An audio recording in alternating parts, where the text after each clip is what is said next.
Et je vois que vous avez également effectué des danses au style chinois. Comment comprenez-vous la culture chinoise et quel regard portez-vous sur le mélange et les échanges artistiques entre les cultures chinoises et occidentales? Je pense que quand la première fois que j'ai vu, entre guillemets, de la danse chinoise, j'étais un petit peu, j'étais admiratif parce que je trouvais que c'était super joli, gracieux, qu'il y avait un petit peu cette texture, danseur de ballet, danseur classique, poésie, raconter une histoire. Et c'est quelque chose qui m'a touché, c'est quelque chose euh, qui m'a tout de suite, entre guillemets, transcendé, puisque je suis un petit peu un danseur hip-hop, et moi, quand je vois quelqu'un d'autre danser, j'attends de voir ce qu'il raconte, qu'est-ce que sa danse veut dire. Et moi, quand j'ai vu de la danse chinoise pour la première fois, j'ai tout de suite été dans un mode, si je peux dire, oh, il faut que j'apprenne. Il faut que j'apprenne, il faut que je sache quels sont les codes, je ne comprends pas. Et je pense qu'aujourd'hui, je suis encore dans l'apprentissage, parce que je pense qu'on n'a jamais fini d'apprendre.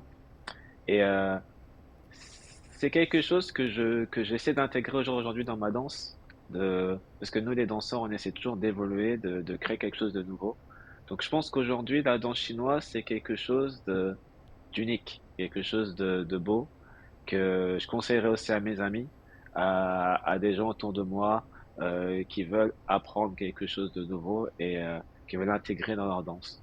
Donc aujourd'hui, je pense que je peux interpréter ça comme c'est de la danse, c'est quelque chose qu'on peut partager entre nous, mais il y a un plus car il y a une histoire derrière, il y a des codes et c'est quelque chose que je n'ai pas fini d'apprendre et que je continuerai à apprendre car c'est quelque chose qui me touche vraiment et que j'ai à cœur d'apprendre et de développer. Et plus concrètement, quel élément de la culture chinoise qui vous a plus marqué? L'élément de la culture chinoise qui m'a le plus marqué, je pense que c'est le premier contact que j'ai eu avec, justement, c'est assez intéressant, le premier contact que j'ai eu avec euh, la danse chinoise, et vous savez, vous marchez dans la rue et vous voyez euh, ces personnes âgées qui dansent dans la rue et Mhm. qui font des chorés tous ensemble. Euh, ça m'a... La première fois que je voyais ça, j'étais complètement surpris. Je me suis dit, oh, mais qu'est-ce qu'ils font? Et mon ami m'a expliqué que c'est totalement normal en Chine de voir des personnes âgées danser en Chine. Euh, et je dis, bah, est-ce que je peux les rejoindre? Bah oui, si tu veux. Et j'ai essayé. Et en fait, moi, tout ce qui m'a surpris, c'est que la danse n'a pas de limite en Chine.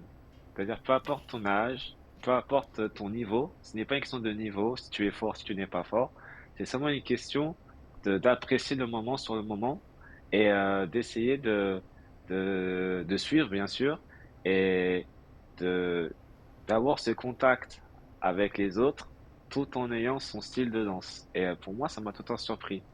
Et après, une autre facette qui m'a aussi surpris en Chine, c'est les tenues, la grâce, la beauté, la culture et surtout les histoires derrière chaque danse.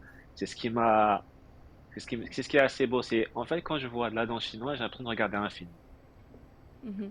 Regarder un film chinois. C'est super attrayant, c'est super intéressant et ça me motive. Donc en fait, c'est peut-être tout ce,